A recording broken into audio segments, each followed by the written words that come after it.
함께 읽은 마태복음 15장은 먼저 장로들의 전통에 대해서 말하고 있습니다. 1절에서 20절 말씀이고요. 그다음에 이방 여인 또 가나안 여자의 믿음에 대해서 말합니다. 21절부터 28절까지 말씀입니다.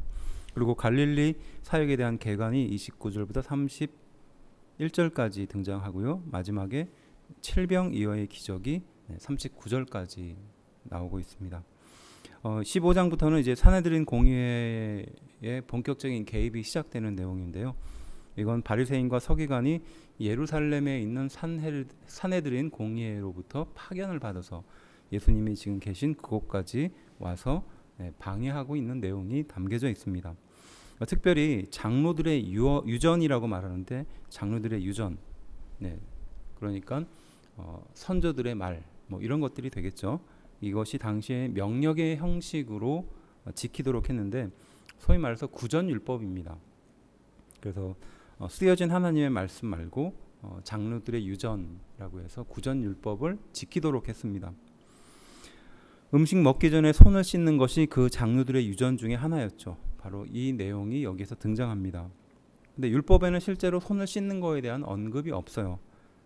그런데 위생적인 차원의 교훈이죠. 근데 이것을 거룩함과 연결시켜서 반드시 지키도록 종교적인 율법으로 강요했던 겁니다. 바로 예수님은 바로 이 장로들의 유전에 대해서 말씀하시는 것이죠. 3절에 너희의 전통으로 하나님의 계명을 범하느냐라고 말합니다. 그러니까 율법의 근본 정신을 외면하고 그 외적인 것들을 붙들고 있다라는 말씀입니다. 그래서 5절은 부모의 유전이라고 가르칩니다. 그래서 부모 복양의 책임을 회피하고자 그 장로들의 유전을 따랐던 당시의 그 잘못된 습관을 말하는 겁니다. 그러니까 십계명에는 부모를 공경하라라고 말하고 있는데 당시에 이것을 피하기 위해서 부모에게 가는 돈을 본인이 가져가기 위해서 제사장들에게 하나님께 드리겠다라고 거짓말로 맹세를 하고 그 부모에게 갈 재산의 일부를 대신 이렇게 가져가는 경우가 있었습니다. 그리고 그 제사장은 그 사람으로부터 그 재산의 일부를 뇌물로 받는 것이었죠. 그래서 부모에게 유전을 가르친다. 이 유전이라는 것은 그런 의미입니다. 당시에 소위 말해서 계명을 범하고 유전, 그러니까 그 장로들의 유전을 지킨다는 명목하에 이렇게 피해갔던 그것을 말씀하시는 거죠. 7절은 이사야가 예언했다라고 말하는데 이사야 예언은 바로 이사야 29장 13절입니다. 그리고 이 내용은 형식적이며 위선된 신앙으로 율법을 지키지 않았던 당시의 상황에 대해서 말씀하는 내용이죠. 11절은요. 손 씻는 것은 위생의 문제이지 종교적인 문제가 아니다라는 것을 밝혀놓고 있습니다.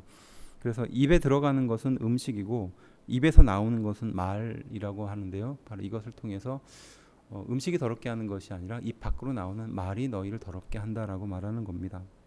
12절은 걸림돌이 된다라고 말하는데 이것은 바리새인들이 그렇게 분노하는 것을 알고 있습니까? 라고 물어보고 있는 것이에요.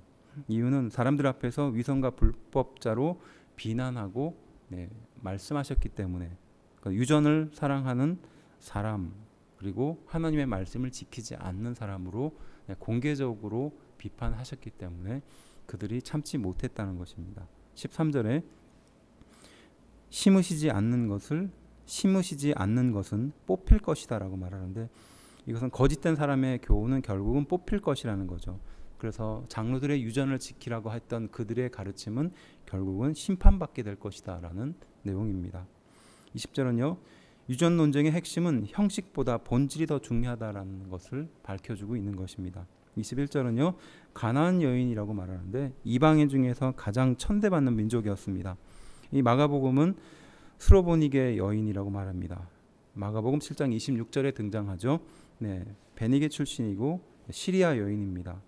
그리고 두로와 시도는요. 이방 땅이었습니다. 베니게 항구 도시였고 우상 숭배가 성행했던 도시였습니다. 그리고 주 다윗의 자손이여라고 말하는데 이것은 메시아를 호칭하는 말이었죠. 그리고 26절에 자녀의 떡을 취하며라고 말했던 건데 이것은 여인을 무시했던 예수님의 언사가 아니라 그녀의 믿음을 시험하기 위해서 하셨던 말씀입니다. 당시 유대인에게 이방인은 개와 같은 취급을 했기 때문입니다. 27절은요. 개들도 부스러기를 먹나이다라고 말했던 이 대답은요. 자신의 딸에 대한 사랑으로 예수님께 간구하고 또 은혜의 일부라도 받겠다라는 의지의 표현입니다. 그래서 이 말은 예수님께 하셨던 그 말을 그대로 차용해서 그대로 되받아서 했던 말이었죠. 그리고 예수님은 그 여인의 말에 대해서 여자여 내 믿음이 크도다라고 칭찬하십니다.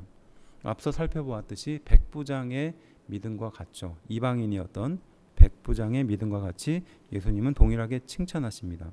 그에 반해서 믿음이 없었던 사람은 누구였을까요? 산헤드린 공회로부터 파견받았던 그 사람들, 그리고 아직은 부족하지만 제자들이 거기에 해당된 것으로 볼 수 있습니다. 그래서 소원대로 되리라라고 말하는데 이것은 간청에 못 이겨서 예수님이 억지로 들어줬다라는 그런 뉘앙스가 아니라 여자의 믿음을 시험하시고 그 여자를 통해서 믿음의 본을 보여주기 위한 그 예다라는 것입니다. 그리고 29절은요. 두로와 시돈을 떠나 갈릴리 지역을 우회하여 데가볼리라는 지역으로 가셨다라는 것을 볼 수 있습니다.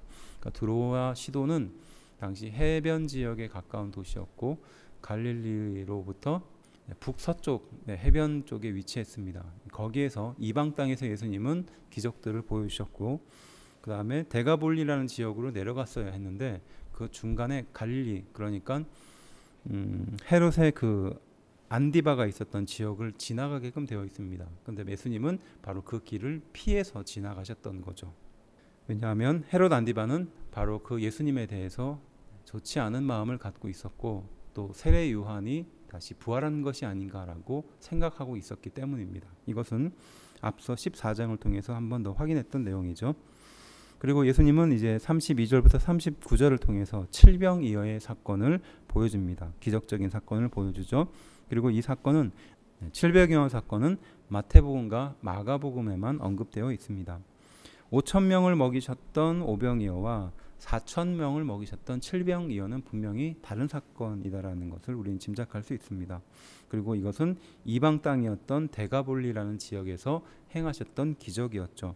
그리고 39절에 마가단 지경이라고 말하는데 이건 막달라 지역입니다. 그러니까 게네사렛 평야의 남단입니다. 그러니까 갈릴리 지역으로 돌아오셨다라는 뜻입니다.